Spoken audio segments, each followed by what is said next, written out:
Qu'est-ce que le christianisme? Le christianisme, c'est une question de vie. Si vous êtes chrétien, alors vous possédez une vie nouvelle. Et quand vous devez décider de quelque chose, ce n'est pas la peine de vous demander si ce serait bien ou mal.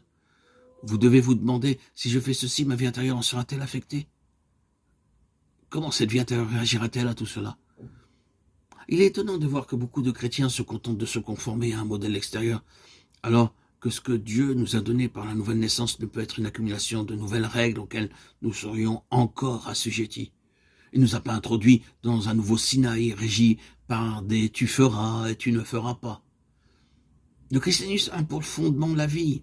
Le croyant ne doit pas faire des investigations sur le bien fondé au nom d'une action, mais il doit évaluer la réaction de la vie divine face à telle ou telle situation rencontrée. Nous possédons désormais la vie de Christ et c'est aux indications de cette vie que nous devons être attentifs. Si lorsque vous devez agir dans une certaine direction, la vie s'élève en vous et vous donne une réponse positive, s'il y a cette onction intérieure, 1 Jean 2, 20 et 27, alors vous pouvez aller de l'avant en toute confiance. C'est la vie intérieure qui vous a indiqué cela. Mais si cette vie intérieure décline et est abattue, alors vous devez savoir que ce que vous aviez envisagé doit être abandonné, même si cela paraît louable. Nous savons que les non-chrétiens sont gouvernés par le principe du bien et du mal. Qu'est-ce qui différencierait alors un chrétien d'un non-chrétien? Et ce même principe les gouvernait tous deux. La parole de Dieu nous montre que le chrétien est contrôlé par la vie de Christ et non par un code d'éthique externe. Il y a quelque chose de vital dans le chrétien qui répond à tout ce qui est de Dieu et qui réagit contre ce qui n'est pas de lui. C'est pourquoi nous devons prendre garde à ces réactions intérieures. Quand le flot de la vie intérieure jaillit en réponse à nos questions, nous devons suivre ce courant. Mais quand il décline, nous devons délaisser cette voie. Nous ne voulons pas être gouvernés par ce qui est externe, ni par les pensées qu'elles viennent de nous ou des autres. Les autres peuvent approuver une certaine chose, et en pesant le pour et le contre, nous pouvons aussi penser que c'est bien. Mais que dit en nous la vie intérieure?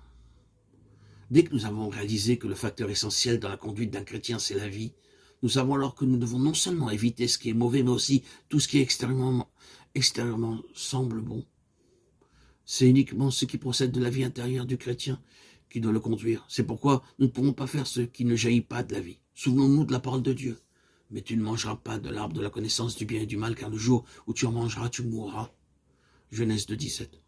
Remarquons que le bien et le mal sont cités ensemble et qu'au-dessus, opposé au bien et au mal, se situe la vie.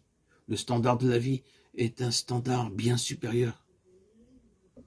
Le standard chrétien ne s'applique pas seulement à l'égard de ce qui est mauvais, mais aussi à l'égard de ce qui n'est pas qu'extérieurement bon. Beaucoup de choses sont bonnes selon le standard humain, mais le standard divin les désavoue car elles sont faites en dehors des ressources de la vie divine.